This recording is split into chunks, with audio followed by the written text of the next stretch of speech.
하나님 말씀은 창세기 제9장 8절 말씀부터 13절 말씀까지 제가 말씀을 읽어드리겠습니다. 하나님이 노아와 그와 함께한 아들들에게 말씀하여 이르시되 내가 내 언약을 너희와 너희 후손과 너희와 함께한 모든 생물 곧 너희와 함께한 새와 가축과 땅의 모든 생물을 세우리니 방주에서 나온 모든 것 곧 땅의 모든 짐승에게니라. 내가 너희와 언약을 세우리니 다시는 모든 생물을 홍수로 멸하지 아니할 것이라. 땅을 멸할 홍수가 다시 있지 아니하리라. 하나님이 이르시되 내가 나와 너희와 및 너희와 함께하는 모든 생물 사이에 대대로 영원히 세우는 언약의 증거는 이것이니라. 내가 내 무지개를 구름 속에 두었나니 이것이 나와 세상 사이에 언약의 증거니라. 아멘. 우리 함께 옆에 계신 분 함께 인사 나누시겠습니다. 이제 오신 당신은 이 세상 가장 아름다운 분이십니다. 우리가 살아가면서 힘든 것 중에 하나가 약속이 깨지는 겁니다. 그런데 이 세상에서 흔히 보는 것은 약속이 잘 지켜지지 않는 모습이죠. 오늘날 그 약속이 깨지는 경우가 참 많아지고 있어요. 약속들이 깨지는 것이 대중화되면서 우리의 사회의 그 분위기가 될 수도 있어요. 여러분, 왜 약속이 깨집니까? 바로 인간의 연약함 때문이겠죠. 약속을 지키고 싶지만 지키지 못할 때가 더 많아요. 특히 우리 정치인들도 이 선거철에 공약을 참 많이 하죠. 특히 반드시 절대로 이런 말 쓰면은 곤란해요. 그렇게 약속하지만은 잘 되지 않습니다. 그래서 함부로 이런 말 쓰시면 곤란해. 우리는 그렇게 지킬 수 있는 존재가 아니기 때문이죠. 이러한 약속이 지켜지지 않는 세상 속에서 우리가 가진 약속에 대한 기본적인 개념은 약속은 지켜지지 않을 수 있다라는 것입니다. 약속을 하지만 지켜지지 않을 수 있어서 약속에 대한 온전한 신뢰를 하지를 못합니다. 약속을 신뢰하지 못한다면 결국 불안할 수밖에 없잖아요. 자, 우리의 사회 안에 많은 불안감이 조성된 것은 우리의 약속들이 쉽게 깨지기 때문인 것이죠. 그러나 오늘 우리가 하나님의 이 언약을 바라보면 하나님의 이 언약은, 이 약속은 인간의 약속과 달라요. 혹시 깨질 수 있을까라는 그런 가능성조차도 허락하지 않는 이 인간과의 약속과 전혀 다른 그러한 약속을 성경은 오늘 우리에게 말씀하고 있습니다. 자, 홍수 심판이 다 끝나고 방주에서 나온 노아의 입장을 여러분 상상해 보세요. 아마 노아는 홍수를 통해서 그 심판의 참상을 온몸으로 느꼈을 거예요. 죄에 대한 하나님의 철저한 심판을 확실하게 그가 경험했지 않겠습니까? 이때 노아가 무슨 생각을 했겠어요? 만약 하나님이 다시 물로 이 땅을 심판하신다면 어떻게 될까라고 생각하지 않았을까요? 비가 조금만 와도 침수가 되는 그런 지역에 사신 분들은 비가 내리면 잠을 잘 수가 없어요. 이 태풍이 와가지고 크게 바람이 칠 때 창틀이 들썩거리면요, 바람 쏘면 다 겁이 나요. 나올 수가 없어요. 침수된 사람들 잠기기 때문에, 불안감 때문에 잠을 못 잔다고요. 이 참혹한 경험을 한 사람들에게는 그런 트라우마가 다 있어요. 과거의 경험이 현재를 지배해서 극도의 두려움에 사로잡혀서 거기곳에 빠져나오지 못한단 말이에요. 이 대홍수를 경험한 노아가 말할 것도 없지요. 언제 또 그런 일이 일어날 수 있지 않을까? 라는 생각이 왜 없겠습니까? 다시 그 일이 일어난다면 얼마나 끔찍한 일이겠습니까? 이 미래가 보장되지 않는 삶은 그래서 불안한 거예요. 삶을 멈춰 선 것과 같고 내일이 불안해 아무것도 할 수가 없어요. 만약 홍수가 다시 내린다면 모든 게 다 물거품이 될 것입니다. 하나님이 그런 노아의 마음을 모르지 않았어요. 그래서 하나님은 노아에게 언약을 주십니다. 약속해 주세요.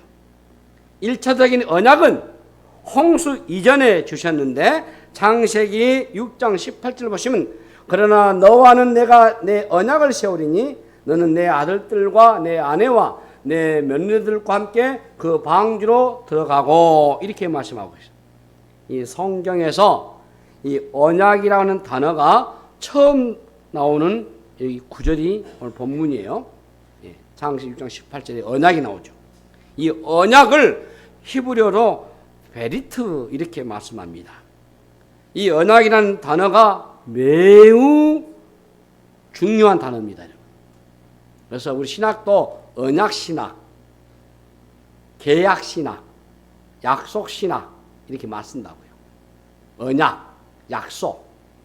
모든 생명을 멸절시키는 심판 가운데서 노아의 가정을 구원하시겠다 하는 약속입니다. 하나님은 홍수가 끝나고 새로운 출발하는 이 노아에게 이 언약의 증표를 보여주십니다. 바로 무지개 언약입니다. 우리 본문 13절 보시면은 내가 내 무지개를 구름 속에 두었나니 이것이 나와 세상 사이의 언약의 증거니라 했습니다. 자, 오늘 제목이 구름 속에 내 무지개 이렇게 잡았거든요. 내 무지개. 이 무지개라는 단어가 유일하게 한 군데 나온 게 에스겔서 1장 28절의 단어에 나와요. 그런데 이 히브리 원문에서는 이 무지개 단어가 없어요. 이 무지개로 번역된 단어가 원문에는 활이라, 이 활이라고 하는 단어입니다. 구름에 있는 활, 이게 바로 무지개를 의미해요. 이렇게 1장 28, 구름에 있는 활. 무지개는 영어로는 레인보우죠. 레인은 비고, 바우는 활입니다. 그러니까 본래 활은 전쟁에서 사용하는 무기잖아요. 진노의 상징으로 활을 말씀하고 있는 겁니다. 그런데 이 활을 꺾은 것 같은 무지개의 형상은 하나님이 이제 심판의 손길을 멈추시겠다라는 것이에요. 하나님은 진노의 상징을 사용해 가지고 하나님의 은혜를 드러내셨어요. 자, 이 활을 공중에 걸어 놓으시고 이제는 사용하지 않겠다라는 의미가 이 안에 숨겨 있어요. 무지개 여러분 모양을 자세히 보시면은 드러난 활은 이 방향이 땅을 향하지 않고 세상 밖을 향하고 있음을 보여주고 있습니다. 이 진노의 활이 세상을 향하고 있지 않아요. 또 무지개 모양을 보시면은 하늘과 땅 사이에 펼쳐져서 마치 온 세상을 끌어안고 있는 팔처럼 하나님이 세상에 자비를 베푸시는 그런 모습을 연상하고 있어요. 이제 다시는 세상을 물로 심판하지 않겠다는 놀라운 징표가 바로 이 무지개입니다. 창세기 9장 16절 말씀 보시면은 무지개가 구름 사이에 있으리니 내가 보고 나 하나님과 모든 육체를 가진 땅의 모든 생물 사이에 영원한 언약을 기억하리라 이렇게 말씀하셨어요. 여기서 여러분 매우 중요한 단어가 또 나옵니다. 바로 영원한 언약입니다. 여러분들이 놓치지 말아야 할 것은 영원한 언약이에요. 이 말씀이 무엇을 강조하죠? 영원함인 거예요. 이것은 세상에서 볼 수 없는 것이에요. 아무리 대단한 약속이나 공약을 해도 그것은요 사라지고 깨어지게 돼 있어요. 언제 그런 말을 했느냐라고 말하면은 끝나는 게 보통 일반적인 약속들입니다. 어떤 위대한 사상이나 혁명가의 이론도 세월이 흐르게 되면 다 퇴색이 돼요. 여러분, 우리가 진정으로 붙들어야 하는 것은 이 영원한 것이에요. 우리 눈에 보이는 어떤 것도 영원한 것이 없습니다. 오직 하나님과 하나님이 하신 말씀, 약속 밖에는 영원한 것이 없어요. 우리가 하나님의 말씀을 붙들어야 하는 이유는 바로 영원한 언약이기 때문에 그래요. 왜 우리가 이 무지개 언약을 지금 살펴보고 있습니까? 무지개 언약은 이 노아에게만 유효한 게 아니고 오늘 우리에게도 동일하게 유효한 것이기 때문인 줄로 믿습니다. 한 시대에만 통용되는 언약이 아니고 인류가 존재하는 날까지 이 약속을 영원히 지속될 것이기 때문에 중요한 거예요. 그래서 창세기 17장 7절에서 하나님이 내가 내 언약을 나와 너 및 내 대대 후손 사이에 세워서 영원한 언약을 삼고 너와 내 후손의 하나님이 되리라 이렇게 말씀하신 겁니다.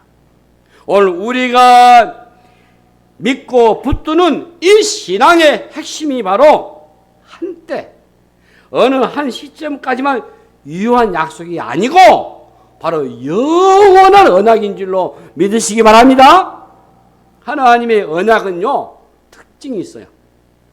오늘 본문에서 반복되고 있는 것을 보시면 알 수 있는데 우리 9절에 내가 내 언약을 너희와 너희 후손과 이렇게 얘기하고 10절에 보면은 너희와 함께한 모든 생물 곧 너희와 함께한 새와 가축과 땅의 모든 생물에게 세우리니 방주에서 나온 모든 것 곧 땅의 모든 짐승에게니라 라고 하는 말씀을 또 알 수 있고 11절 보시면은 내가 너희와 언약을 세우리니 다시는 모든 생물을 홍수로 멸하지 아니할 것이라 땅을 멸할 홍수가 다시 있지 아니하리라 라고 말씀하시고 12절에 13절에 17절에 계속해서 비슷비슷한 내용을 반복하고 또 반복한 것을 알 수 있어요.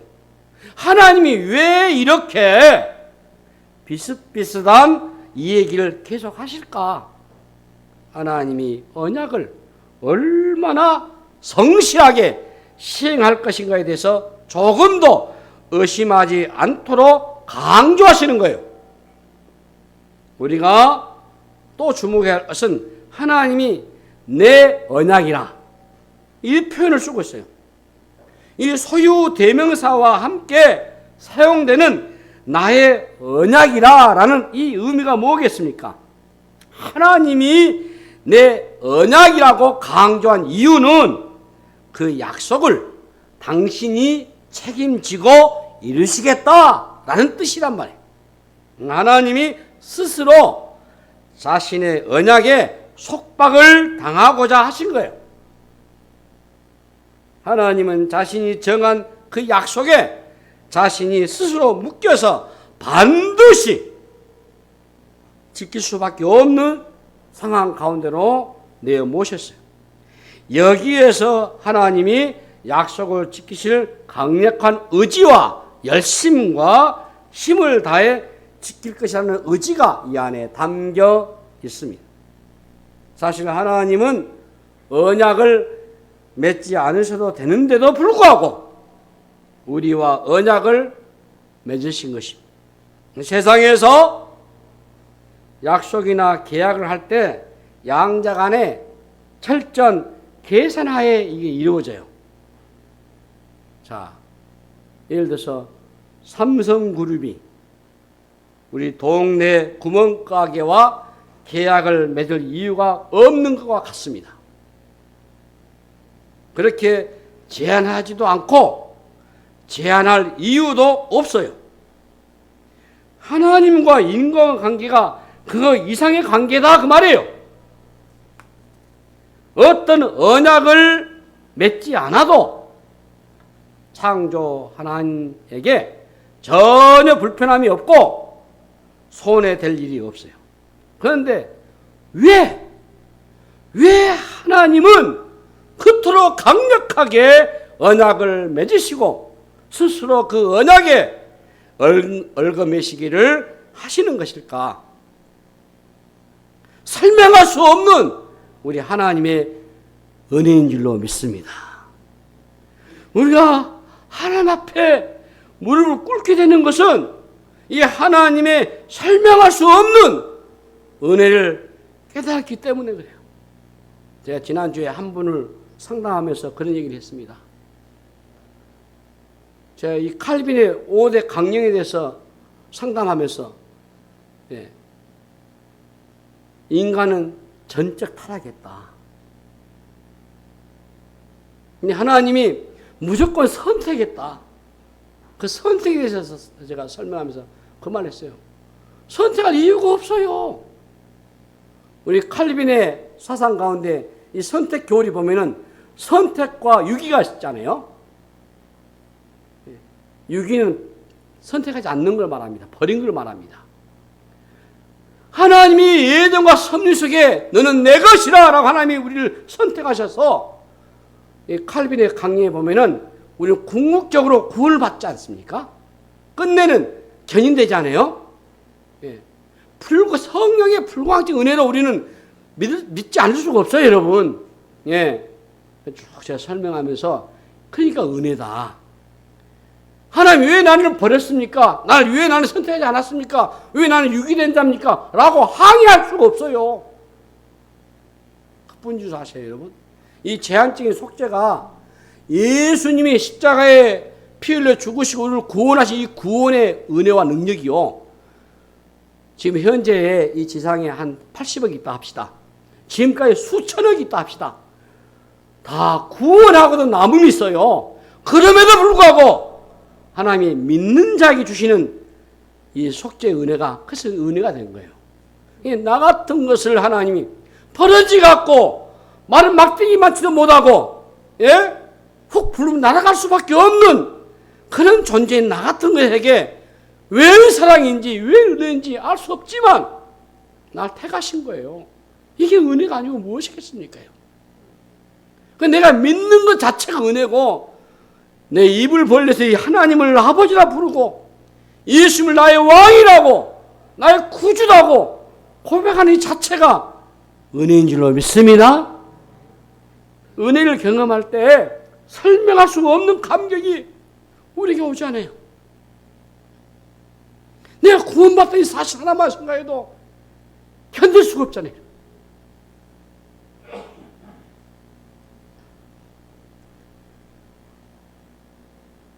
세상에서 일어나는 일들은 대개 다 설명이 가능합니다. 논리적으로, 계산적으로 다 이해가 됩니다. 그래서 우리는 딱딱 맞아떨어지는 세상에서 놀랄 일도 없고, 그렇죠? 감동받을 일도 없어요. 내가 수고하고 얻은 결과에 대해서 보상을 받을 때 우리가 감사하지 않습니다. 당연하지요. 그러나 하나님이 우리에게 베푸시는 것은요, 논리적으로 설명이 안 돼요. 왜 이렇게 놀라운 언약을 베푸시는 것일까요? 우리는 이 질문에 설명의 한계를 느껴요. 십자가의 사랑을 논리로 따지면요, 답이 나오겠습니까? 사랑의 크기를 무엇으로 잴 수 있겠습니까? 하나님의 언약 안에는 인간에 대한 설명할 수 없는 거대한 사랑과 자비하심이 그 안에 숨겨져 있는 거예요. 노아는 하늘로부터 받은 이 무지개의 언약이 큰 위안이 되었을 겁니다. 무지개를 통한 노아가 받은 그 감동은 무엇과도 바꿀 수가 없었을 것입니다. 노아는 더 이상 물로의 심판을 두려워할 필요가 없었습니다. 하나님의 약속은 모든 불확실성을 제거해 버리셨어요. 하나님의 언약은 그래서 우리의 미래의 보증이 된 거예요. 하나님의 언약은 반드시 이루어집니다, 여러분. 공약의 70%, 80%가 아니요. 99.9%의 확실성도 아니요. 온전히 100%입니다. 하나님은 어떻게 하다 보니 문제가 있어가지고 다 이루지 못했다라는 것이 없어요. 언약의 확실성을 우리가 믿을 때 우리 신자의 삶은 안정감이 있는 겁니다. 하나님은 맹세하실 필요가 없는 분이심에도 불구하고 친히 맹세를 하셨어요. 왜? 반드시 이룰 것이라고 강조를 했겠습니까? 언약을 맺을 때 하나님 편에서는 문제가 없어요. 문제는 항상 인간의 편에 있는 거예요. 우리가 일상에서 늘 경험하는 것은 내가 아무리 안전하게 약속을 지키려고 해도 상대방이 깨뜨리게 되면 불가피하게 계약이 깨지는 것을 경험하게 됐어요. 그런데 하나님의 언약은 인간의 어떤 행위에도 불구하고 깨지는 법이 없어요. 실제로 노아는 의로운 사람이었지만 바로 이 다음 장 10장에 가시면은 쉽게 술에 취해가지고 된나 백주에 추태를 부린 것이 나와요. 다음에 보십시오. 인간의 연약함이 거기에 있는 거예요.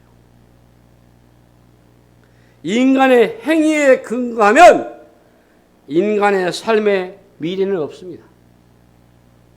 하나님은 언약을 맺으실 때에 인간의 이 허약함을 잘 알고 계셨어요.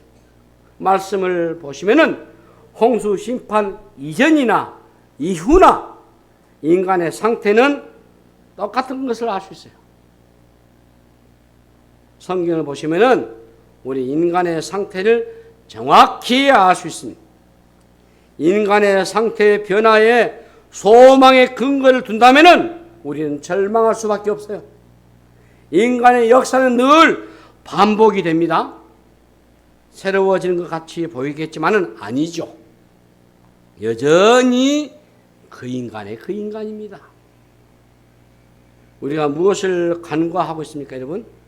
바로 인간의 이 죄성이요, 죄성. 인간에게 잠복해 있는 이 죄성은 말이죠. 시대가 변한다고 해서 덜 약해지는 게 아니에요. 인간은 언제나 변질되고 실수를 반복하게 돼 있어요. 그래서 솔로몬은 전도서 1장 9절에 이미 있던 것이 후에 다시 있겠고 이미 한 일을 후에 다시 할지라 해 아래는 새 것이 없다고 했어요. 그런데 하나님이 언약을 맺은 이유가 뭐겠습니까? 우리 같으면은 이런 소망이 없는 인간과 거래하지 않는 결론을 내릴 것입니다. 그러나 하나님은 그렇지 않았어요. 하나님은 타락한 세상에 대한 구원 계획을 포기하지 않으시고 인내하시면서 펼쳐나가세요. 그러므로 우리는 이 영원한 언약을 기억하셔야 돼요. 한번 기억하고 끝나는 게 아니고 반복적으로 여러분 기억하셔야 돼요. 자, 이스라엘은 언약의 공동체였습니다. 오늘의 주의 교회도 마찬가지요. 교회도 마찬가지 언약의 공동체입니다, 여러분. 만약 교회에 하나님의 언약을 다 빼버린다면 이 지상의 교회는 다 사라질 것입니다. 그리스도인들은 세상을 바라보는 게 아니고 하나님의 언약을 붙들고 살아가셔야 돼요. 이 세상의 소리, 세상의 논리, 세상의 이념에 귀를 기울이게 되면은 불안할 수밖에 없어요. 그러면 삶은 늘 붕 떠있는 그렇게 돼요. 우리 신자들은, 우리 성도들은 그러므로 하나님의 이 언약에 귀를 기울이셔야 돼요. 하나님의 언약 안에 여러분 무엇이 있습니까? 이 세상의 나라는 끝이 올 것이고 하나님의 나라만 영원하다라는 것입니다. 그래서 그것이 바로 영원한 나의 언약이다라는 거예요. 영원한 하나님의 언약에 기초한 이 신앙으로 살아가는 사람은 세상이 아무리 요동쳐도 평안을 유지할 수 있는 겁니다. 우리의 초점이 그래서 하나님 나라에 있기 때문에 그래요. 이 무지개 언약을 오늘날 우리가 한번 적용을 해보면 어떻겠습니까? 무지개는 하나의 증표입니다. 자, 약속을 증표로 나타낸 것이죠. 그런데 이런 증표들이 성경에 여러 번 나와요. 이스라엘 백성들에게 향한 할례가 바로 그런 증표입니다. 광야에서 이스라엘 백성들이 뱀에 물려 죽어갔을 때에 놋뱀을 보기만 해도 살게 했는데 그 놋뱀이 바로 구원의 증표입니다. 바라보기만 하면 사는 거예요. 바라보기만 하면 사는 거예요. 어떻게 그런 일이 일어날 수 있겠습니까? 그게 바로 하나님의 약속이기 때문에 그래요. 이스라엘 백성들이 출애굽할 때 6월절 어린 양의 피를 문설주에 바르면 장자가 죽는 저주가 지나갔어요. 바로 이 어린 양의 피가 증표입니다. 어떤 사람들은 짐승의 피를 바르는데 무슨 재앙이 지나가느냐고 쓸데없는 얘기라고 하지 말라 했을 겁니다. 그러면 재앙이 뚫고 들어가게 돼 있어요. 피를 바른 것과 바르지 않는 차이가 그만큼 크는 거예요. 믿는 것과 믿지 않는 것의 차이가 이만큼 크단 말이에요. 이 놀라운 일이에요. 왜 어린 양의 피가 능력이 있었겠습니까? 바로 하나님의 약속이기 때문에 그래요. 하나님의 약속은 이처럼 능력이 있단 말이죠. 그리고 하나님의 약속을 이 받아들이는 게 바로 믿음이에요. 믿음. 여러분 이 믿음 때문에 여러분 이곳이 나왔지 않습니까? 이 믿음이 있기 때문에 여러분들이 오늘 와서 복된 주일 성수하지 않습니까, 여러분? 무지개의 언약을 통해서 하나님이 우리에게 보여주는 것은 구름 위에 있는 무지개입니다. 자, 오늘 본문 13절 보시면은 내가 내 무지개를 구름 속에 두었나니 이것이 나와 세상 사이의 언약의 증거니라 이렇게 말씀하시네요. 구름은 어떻게 보면 노아 홍수 때의 어두운 분위기를 연상케 하죠. 구름으로 덮인 하늘은 세상의 모습이에요. 자, 세상은 여전히 죄 가운데서 있고 참 혼란스러워요. 본래 여러분 세상은 그래요. 우리가 바라보아야 하는 것은 이 혼란한 세상이 아니죠. 하나님은 그 어두움과 혼란 속에서도 은총의 빛을 이 무지개로 드러내셔요. 진노를 억제하시고 자비를 베푸시겠다라는 약속이 바로 이 무지개 언약인 것입니다. 우리가 십자가를 바라볼 때도 마찬가지예요. 십자가를 통해서 우리가 보는 것은 진노받기에 충분한 세상에 살지만 하나님은 은총의 빛을 비추고 계신다는 것이에요. 지금도 세상에 가장 찬란하고 아름답게 비추는 소망의 빛이 있다면 아마 그것은 무지개일 것입니다. 하나님은 거대한 홍수가 폭풍처럼 지나가고 난 다음에 이 무지개를 보이시면서 노아의 마음에 그 풍랑을 잠재우셨을 거예요. 이제 걱정하지 말라. 여러분, 우리의 삶의 기초가 무엇이죠? 바로 이 무지개 언약을 붙잡으셔야 돼요. 하나님이 다시는 물로 모든 육체를 멸하는 홍수를 허락하지 않을 것이라고 하는 약속인 것입니다. 하나님은 모든 자연 법칙을 주장하고 계셔요. 세상에 별일이 다 일어나도 모든 역사의 흥망성쇠는 바로 우리 하나님의 손에 달려있는 겁니다. 우리가 바라보셔야 될 것은 이 세상의 현상이 아니고 바로 우리 하나님의 언약인 것입니다. 지금도 세상이 선해서 이게 돌아가는 게 아니고 우리 하나님의 언약이 있기 때문에 돌아가고 있는 거예요. 하나님은 인간에게 인류의 역사를 맡겨놓지 않았습니다. 모든 것은 다 하나님의 이 섭리, 이 다스림 가운데 있어요. 역사의 운명은 그래서 하나님의 손에 달려 있는 겁니다. 물론 여기서 여러분 물로 이 세상의 몽수 다 뒤집어 엎으신 그 하나님을 우리가 믿는다면은 세상을 바라보는 우리의 관점이 더 분명하지 않겠습니까? 하나님이 물만이겠습니까, 여러분? 세상에 무엇이라도 사용할 수 있을 것이고 어떤 상황이라도 뒤집힐 수 있는 분이 바로 하나님이시잖아요. 때로는 홍수나 지진이 아니면은 자연 재해들이 일어나겠지만 모든 것은 바로 하나님의 손 안에 있음을 우리가 노아 홍수를 통해서 보게 되는 것입니다.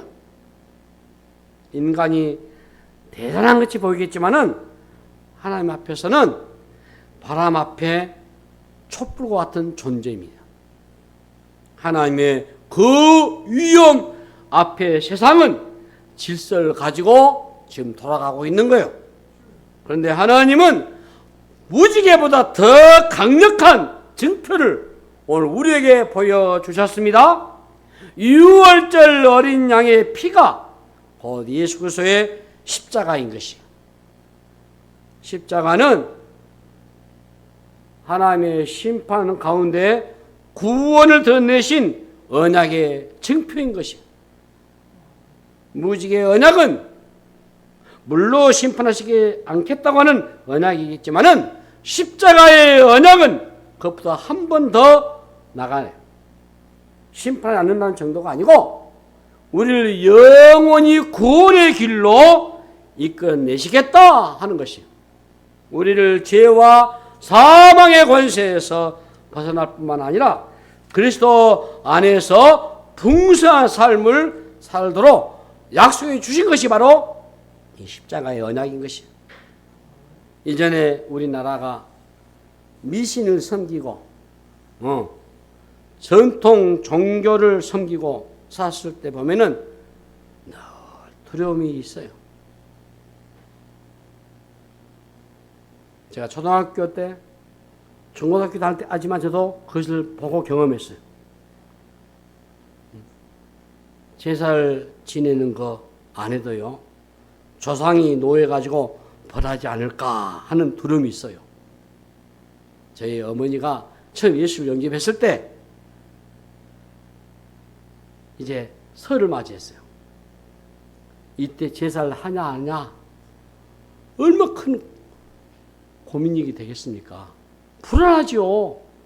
지금까지 내가 제사를 60평생 해왔는데 예수 믿고 이런지 끓여야 되는데 이게 가능하냐 그 말이에요. 벌벌 떨어요. 떤다고요. 두려워서요.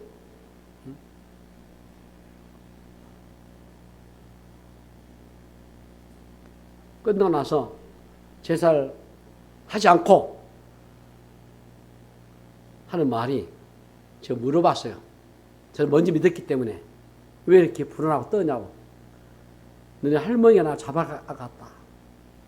나 살아생겨 있는가 봐요. 우리 할머니가 너 나 죽으면 제사 잘못해라. 안 그러면 나 너도 잡아가겠다. 그걸 딱 새겨요. 제사가 안 되니까 이제 불안하고 무서운데 그렇지 않거든. 그게 두려움이 있는 거죠. 그래서 굿도 합니다, 여러분. 부적도 붙입니다. 점도 칩니다. 또 불공은 얼마 드립니까? 마찬가지 여러분.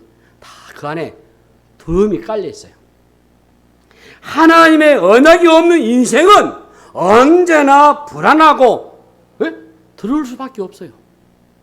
언젠가 깨질 수밖에 없는 인간과의 약속에 내 미래가 담보되어 있다면 삶은 불안하죠.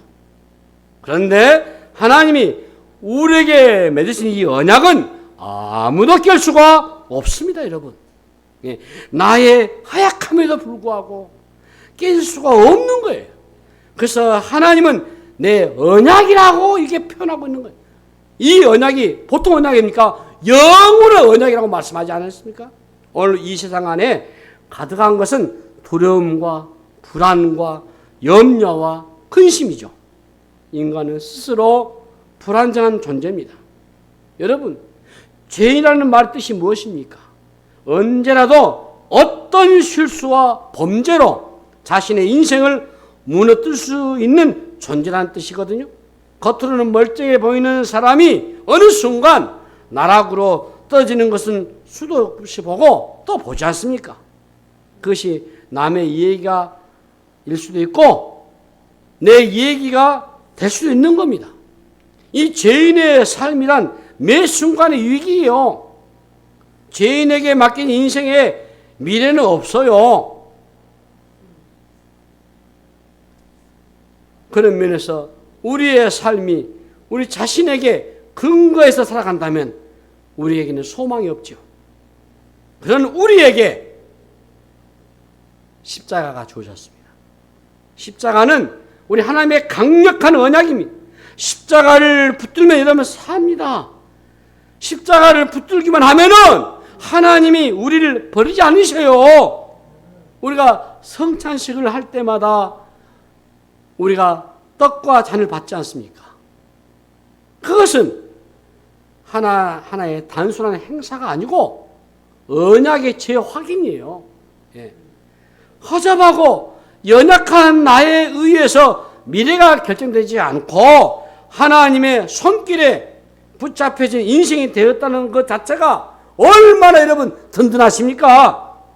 우리의 미래가 이 십자가의 능력에 의해서 달렸다 그 말이에요. 자, 따라서 합시다. 십자가에 피 흘려 구원하신 주 예수님, 내가 주님을 믿습니다. 계속 믿음을 고백하셔야 돼요. 주 예수님, 나는 주님을 나의 구주로 믿습니다. 십자가에 피 흘려 나를 구원하신 주 예수님, 난 주님을 나의 구주로 믿습니다. 매 순간 고백하고 또 고백하셔야 돼요. 여러분, 십자가를 붙드십시오. 우리는 실패해도 하나님의 언약은 결코 실패하지 않습니다. 세상의 허상들을 쫓아 살아가지 마세요. 우리의 삶은 세상의 논리 위에다가 세우지 마세요. 우리는 이 세상에서 우연히 와서 떠돌다가 어느 순간 죽음이 오면 사라져버리는 그런 인생이 아니지 않습니까? 지금의 삶이 아무리 험난하고 세상이 요란해도 모든 것은 우리 하나님의 손길에 달려 있으심을 믿으시기 바랍니다. 하나님이 주신 기가 막힌 징표가 바로 무지개만이 아니죠. 십자가는 더 뚜렷한 언약이고 증표이고 우리의 보증인 것입니다. 하나님은 참으로 자비로우신 분이셔요. 무지개를 통해서, 십자가를 통해서, 떡과 잔을 통해서 우리에게 반복해서 당신의 그 언약을 잊지 않도록 예를 쓰신단 말이죠. 오늘 또 하나님은 내가 너를 사랑한다. 결코 근심하지 말고 두려워하지 말거라. 너의 운명이 너에게 달려있지 않고 나에 의해서 결정된다 라고 말씀하신단 말이죠. 오직 여러분 십자가만 바라보시고 우리의 실패에도 불구하고 구원으로 이끄실 것입니다. 여러분들 그래서 항상 십자가를 바라보고 믿음으로 흔들리지 않는 그런 살아가는 은혜가 다 되시기를 주님의 이름으로 축복합니다. 하나님 아버지 은혜를 감사합니다. 이 무지개 언약을 통해서 우리에게 다시 한번 깨닫게 해주시고 십자가의 언약을 통해서 우리 구원의 안정감과 풍성함을 주신 것을 감사합니다. 그리고 믿음의 식구들이 이 말씀 부여잡고 의지하며 믿음으로 승리해 나가도록 저에게 복을 내려 주시옵소서. 감사하옵고 우리 구주 예수 그리스도의 이름으로 간절히 기도하옵나이다. 아멘.